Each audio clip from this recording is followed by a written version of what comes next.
سبيل الدموع السلام علیکم ورحمۃ اللہ وبرکاتہ۔ ربی اشرح لی صدری ویسر لی امری واحلل عقدۃ من لسانی یفقہوا قولی۔ ہم آدم علیہ السلام کے قصے کو ڈسکس کر رہے تھے۔ اس کو آگے کنٹینیو کرنے سے پہلے شیطان کو سمجھنا بہت ضروری ہے۔ اس لیسن کا مقصد یہ ہے کہ آپ لوگوں کے مائنڈز میں شیطان کے بیک گراؤنڈ کو سیٹ کیا جائے کہ وہ کس طرح سے ہمیں گمراہ کرتا ہے، کن کن طریقوں سے ہم پر وار کرتا ہے، اور اس کے ویپنز کیا ہیں جس کے ذریعے وہ ہمیں دین سے ڈسٹریکٹ کرتا ہے۔ جب تک آپ کو اپنے دشمن کے بارے میں معلوم ہی نہیں ہوگا تو آپ کیسے کوئی پریکاشنز یا کوئی تدبیر کر سکتے ہیں اس سے بچنے کے لیے۔ اب ابلیس نے نہ صرف سجدے سے انکار کیا تھا بلکہ آدم علیہ السلام اور ان کی ساری اولاد سے دشمنی کی ٹھان لی۔ اس نے اوپنلی سب کے سامنے، اللہ سبحانہ تعالیٰ کے سامنے، اپنے جذبات اور احساسات کا اظہار کر دیا، اور اس نے یہ پکا ارادہ کر لیا کہ اب وہ اولاد آدم کو گمراہ کر کے ہی چھوڑے گا۔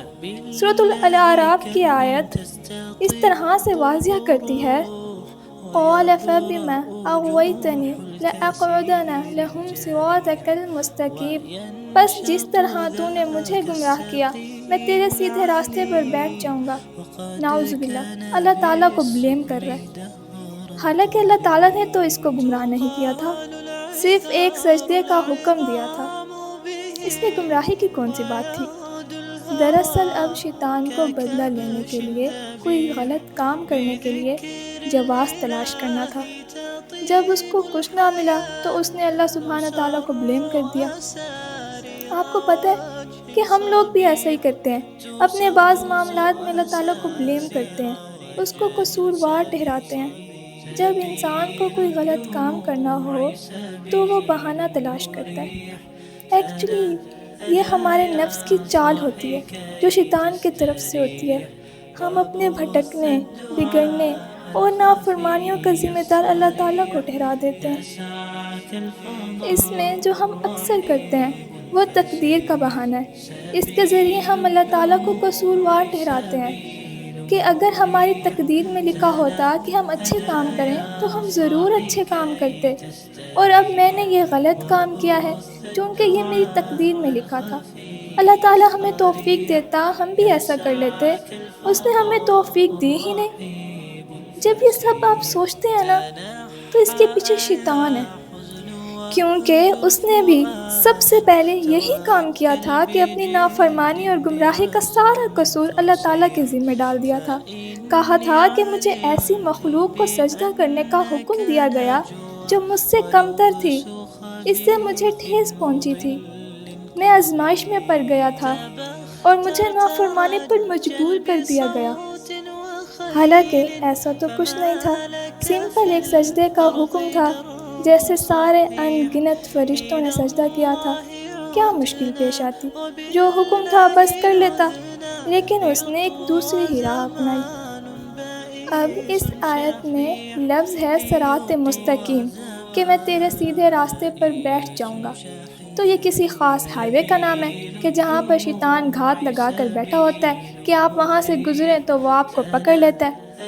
دراصل لغت میں صراط دو معنوں میں آتا ہے، ایک نارمل راستے کے لیے اور دوسرا دین کے معنوں میں۔ جیسا کہ ہم کہتے ہیں کہ اہدنا الصراط المستقیم، یا اللہ ہمیں سیدھے راستے پر چلا، تو ہم کہہ رہے ہوتے ہیں ہمیں سیدھے دین پر چلا۔ دین کو صراط کیوں کہا گیا؟ راستے کا نام کیوں دیا گیا؟ آپ دیکھیں کہ جس طرح راستے پر چلا جاتا ہے اسی طرح دین پر بھی چلا جاتا ہے۔ راستہ ہماری رہنمائی کرتا ہے نا، ہمیں گائیڈ کرتا ہے کہ اب اس طرف جائیں، دائیں ٹرن کریں، بائیں ٹرن کریں۔ بالکل اسی طرح دین بھی ہمیں گائیڈ کرتا ہے، ہماری رہنمائی کرتا ہے۔ شیخ سعدی کہتے ہیں کہ صراط مستقیم سے مراد وہ واضح راستہ ہے جو اللہ تعالیٰ کی طرف لے جاتا ہے، اس کی جنت کی طرف لے جاتا ہے۔